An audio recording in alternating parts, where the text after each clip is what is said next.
उस समय गुड़गांव का नामदान संचालक था डॉक्टर संदीप शर्मा। जानते होंगे, जो गुड़गांव के भाई हैं सब जानते हैं। संदीप शर्मा जो कि डेंटल डॉक्टर है, दांतों का डॉक्टर है। गुड़गांव में शर्मा डेंटल क्लिनिक के नाम से उसकी छोटी सी दुकान है। गुड़गांव का सबसे पहले नामदान केंद्र उसी के घर पे था। और उसकी धर्मपत्नी श्रीमती सुमन देवी, जो पेशे से वकील है प्राइवेट, जो गुरुजी के पहले 1-2 मुकदमे भी संभाला करती थी, गुरुजी से मिलने जेल में भी जाया करती थी। 2016 में नामदान केंद्र अपने घर पे होने के बावजूद वो डॉक्टर संदीप शर्मा महेंद्र भगोड़े का बिल्कुल एंटी, बिल्कुल विपरीत, दोनों मियां बीबी उसके खिलाफ। और जयपुर में वो अपना कोई एग्जाम देने के लिए आया था। जयपुर में अपना कोई एग्जाम देने के लिए आए थे दोनों मियां बीबी। और रात को दास की झोपड़ी पे रुके वो। और एक दिन नहीं, 5 दिन डॉक्टर संदीप शर्मा उसकी धर्मपत्नी 5 दिन तक दास की झोपड़ी पे रुके, मुझ पवन दास के पास। और पुण्यात्मा, वहीं से मुझे पहली बार सच्चाई का पता चला था। हकीकत में गुरुजी की बेटी क्या सोचती है गुरुजी के बारे में, गुरुजी का भाई क्या सोचता है, मुझे डॉक्टर संदीप शर्मा ने मंजू की ऑडियो तक सुनाई थी। मंजू की ऑडियो, वो ऑडियो मेरे हाथ नहीं लगी उस समय, वरना उसके मोबाइल से मैं निकाल लेता। पुण्यात्मा, इतने घटिया विचार उस मंजू के अपने बाप के प्रति हैं। उस महेंद्र भगोड़े की औरत के विचार, वो मंजू खुद कह रही थी ऑडियो में, महेंद्र भगोड़े की औरत के इतने घटिया विचार गुरुजी के लिए। उसने मुझे सच्चाई बताई कि भाई पवन दास, ये सारा सब कुछ खेल चल रहा है और भाई हमारी मजबूरी है, क्योंकि हम हरियाणा में रहते हैं और हम इनके खिलाफ कुछ नहीं बोल सकते। भाई तुम्हारे हाथ खुले हुए हैं, तुम कुछ भी कर सकते हो। उसने मुझे सच्चाई बताई थी। वो पहला इंसान था जिसने मुझे पूरी हकीकत बताई थी कि गुरुजी के परिवार की ये हकीकत है। भाई पवन दास, ये ले देख, मेरे मोबाइल में रिकॉर्डिंग सुना देता हूं तेरे को।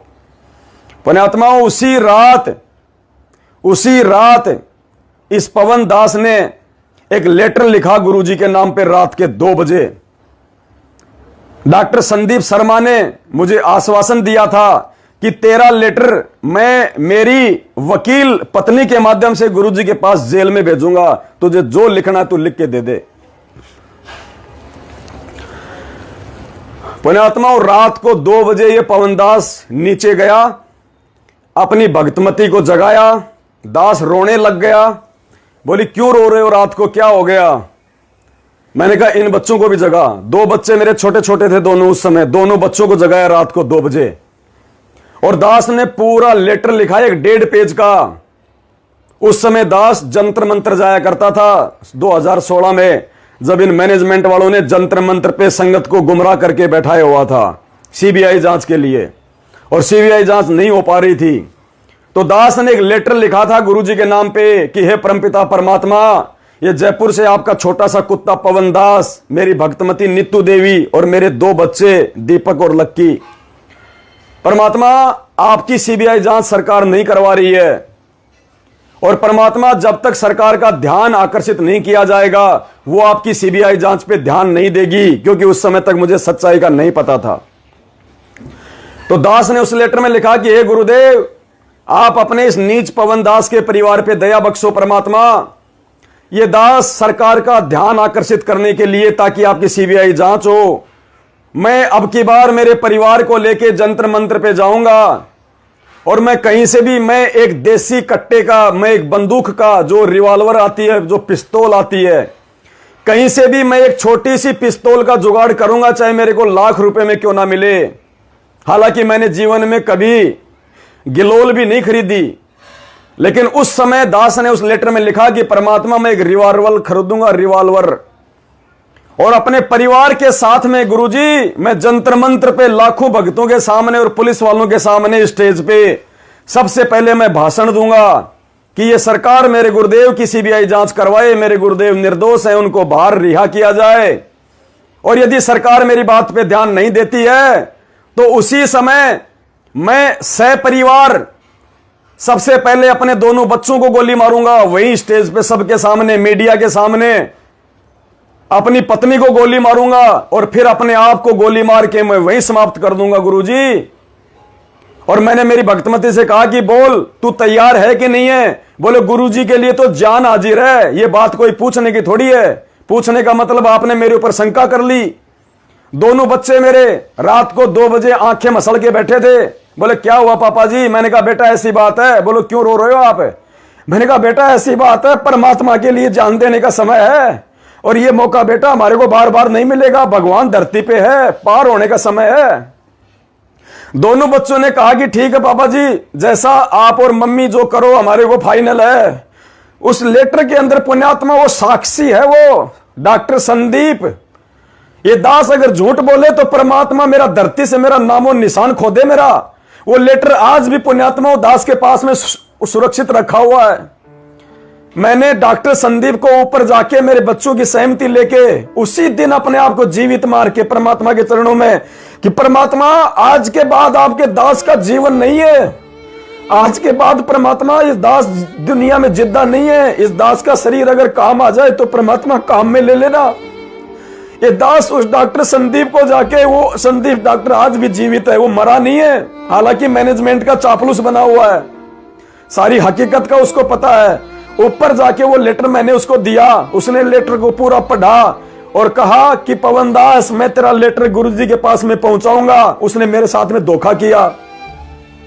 वो गुरुजी के पास में वो लेटर नहीं पहुंचाने वाला था। वो मेरे को मैनेजमेंट के खिलाफ भड़काने के लिए और अपनी रंजिश का बदला निकलवाने के लिए आया था कि मैं तो मैनेजमेंट के सामने खड़ा हो नहीं सकता, मेरी तो इतनी औकात है नहीं, इस पवन दास को मैनेजमेंट के खिलाफ मैं जो है खड़ा कर दूं।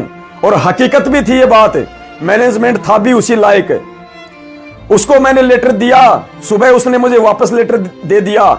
लेकिन पुण्यात्मा उसी रात जब इस दास ने वो लेटर डॉक्टर संदीप को दिया और दास वहीं डॉक्टर संदीप के पास में रात को अपने गुरुजी को याद करके कि परमात्मा ये दास आपके चरण कमलों में समर्पित है। परमात्मा मुझे आप चाहिए, मुझे भगवान चाहिए, ये प्राण परमेश्वर आपके हाथ में है, आप कब दे दोगे कब छीन लोगे, और ये तो वैसे भी मरना है परमात्मा, आज नहीं तो मैं कल मरूंगा, और आपके लिए मर गया तो मेरा जीवन धन्य, नहीं तो परमात्मा ये काल मुझे पता नहीं कब और कहां ये कुत्ते की मौत मारेगा।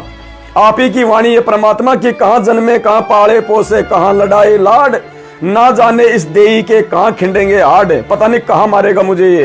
तो आपके चरणों में मरूंगा तो कम से कम ठीक ठिकाने तो जाऊंगा। पुण्यात्माओं भगवान धरती पे है परमात्मा। उसी रात परमात्मा ने सौपन में, पुण्यात्माओं दास सौपन नहीं कह सकता उसको, वो हकीकत। दास को नींद आ गई, दास सो गया। और पुण्यात्माओं सौपन में मैं उसको सौपन नहीं कह सकता, क्योंकि जब मेरी नींद खुली, पुण्यात्मा विचार करना, ऐसे सौपन लाखों करोड़ों में किसी व्यक्ति को अपने गुरुजी के लिए आते हैं। जब मेरा जो सौपन था वो चल रहा था, मैं रो रहा था उस बात को याद करके। मेरी भक्तमती अचानक से आई, अचानक से मेरी भक्तमती आई उस सौपन में, नीचे से मोबाइल लेके, और कहा कि भगत जी गुरुजी का फोन आया जेल से। मैंने कहा लाओ, मैंने फोन लिया, मैंने कहा गुरुजी दंडोत प्रणाम। गुरुजी ने आशीर्वाद दिया कि बेटा कैसा है। मैंने गुरुजी ठीक हूं, आपकी दया है परमात्मा। मैंने कहा गुरुजी मैंने आपके नाम पे एक लेटर लिखा है परमात्मा, आप उस पे ठप्पा मार देना, मुझे वो काम करना ही करना है। परमात्मा गुरुजी ने कहा कि बेटा तुझे मरने की आवश्यकता नहीं है, मैं तुझे सेवा दूंगा आने वाले समय में, तुझे सेवा करने की जरूरत है। मैंने तुझे मरने के लिए जन्म नहीं दिया, मैंने तुझे लंबा जीवन दान दिया है। बेटा तेरे को सेवा करवानी है मुझसे,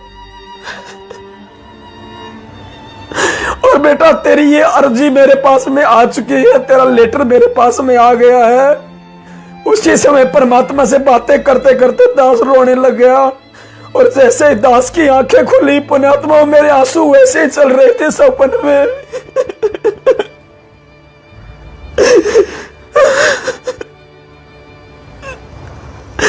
वो सपना नहीं था, वो हकीकत थी। परमात्मा ने जो दास को तो दिखाया था, ये दास तो उसी दिन जीवित मर चुका था पुण्यात्माओं। ये दास का जीवन नहीं था उसके बाद में, उसके बाद का जीवन परमात्मा ने अपनी सेवा के लिए इस दास को दिया है। और इसीलिए दास कोई परवाह नहीं करता, चाहे मुझे टीवी चैनल पे ऐड निकलवाना पड़े, चाहे मुझे समाचार पत्रों में ऐड निकलवाना पड़े, चाहे मुझे कोई एसपी, चाहे मुझे जेल में डाले, चाहे मैनेजमेंट वाले मुझे जान से मारे, मुझे कोई परवाह नहीं है उन चीजों की। मेरा मकसद है सेवा।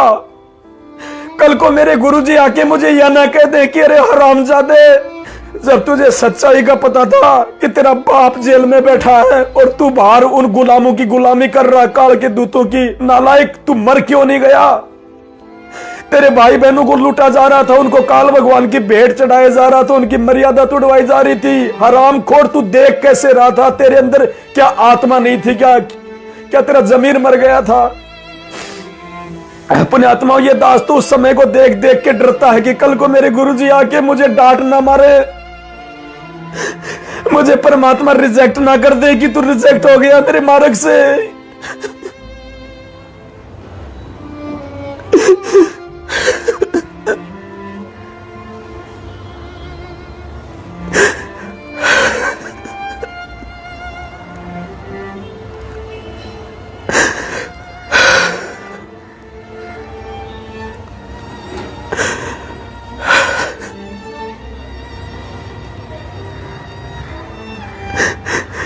भाई को साथ दे ना दे मुझे कोई परवाह नहीं है, मुझे अकेले ने भक्ति करनी है, मुझे अकेले ने पार होना है। ना मेरे साथ कोई आए था, ना मुझे मेरे साथ कोई जाएगा, लेकिन मुझे गुरुजी ने इतना समझा दिया कि बेटा तेरी सेवा और तेरी भक्ति के बलबूते पे तू पार होगा, संगत के साथ में पार नहीं होगा।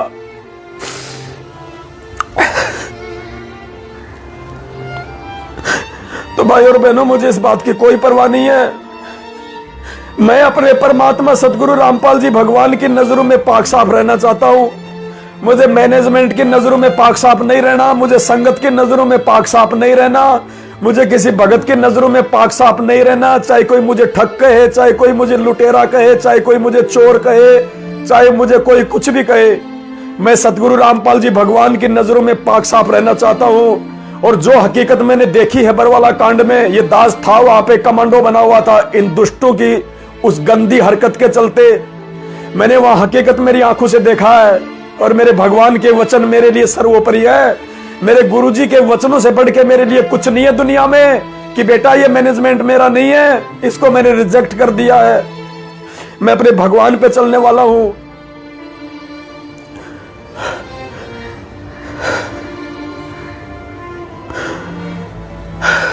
इस दास को पुण्यात्मा किसी की परवाह नहीं है। परमात्मा ने मुझे हकीकत से परिचित करा दिया, मुझे सच्चाई का मार्ग दे दिया। ये दास अकेला चलेगा, अकेला, कोई साथ दे तो उसकी मर्जी, कोई साथ ना दे तो उसकी मर्जी। ये दास अकेला था, अकेला है और अकेला रहेगा, और अकेला इस मार्ग पे चलेगा। इस दास के पास में संसार की सुप्रीम पावर मेरा गुरुदेव भगवान मेरे पीठ पीछे रहता हमेशा, मेरा बाल बाका नहीं होने देता मेरा परमात्मा। और इस परमात्मा के लिए तो अगर मैं बलि भी चढ़ जाऊं, मंसूर ने तो क्या कुर्बानी दी थी परमात्मा, अगर आपके बच्चे का अगर खून का कतरा भी अगर बहा दिया जाए तो भी परमात्मा मेरा सौभाग्य होगा। लेकिन परमात्मा इसी जन्म में मोक्ष चाहिए, इसी जन्म में, आगे की उम्मीद नहीं है परमात्मा। आज बड़ी मुश्किल से आपका ज्ञान समझ में आया है, आप भगवान है ये समझ में आया है। पता नहीं आगे के जन्म में परमात्मा ये ज्ञान समझ में आएगा कि नहीं आएगा, ये इतनी हकीकत और सच्चाई समझ में आएगी या नहीं आएगी। ये कुत्ता, ये कायर प्राणी इतना संघर्ष कर पाएगा या नहीं पर कर पाएगा किसी जन्म में। यदि आज पार नहीं हुआ तो मेरी सारी मेहनत निष्फल चली जाएगी।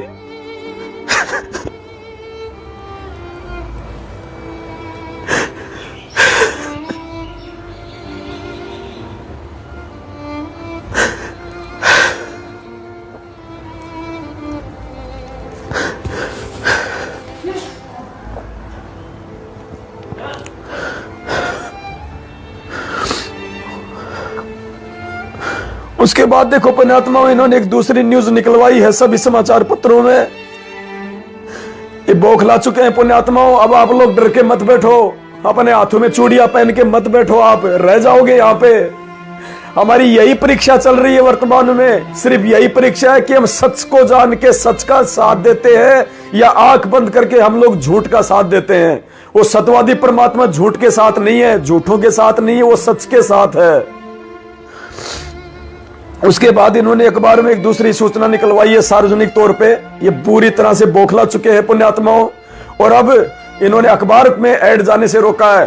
पुण्यात्माओं, घर घर में, हरियाणा के गांव गांव में, घर घर में अगर कोई साथ ना दे तो ना दे, ये पवन दास अकेला जा जाके, चाहे रातों को जाना पड़े दास को छुप छुप के, हर एक घर में, हर एक गांव में ये दास परमात्मा की दया से जो मैटर उस अखबार में आना था उसकी एक छोटी सी पुस्तक छपवा के घर घर में फेंक के आएगा। गांव गांव में वो पुस्तक हम पहुंचाएंगे।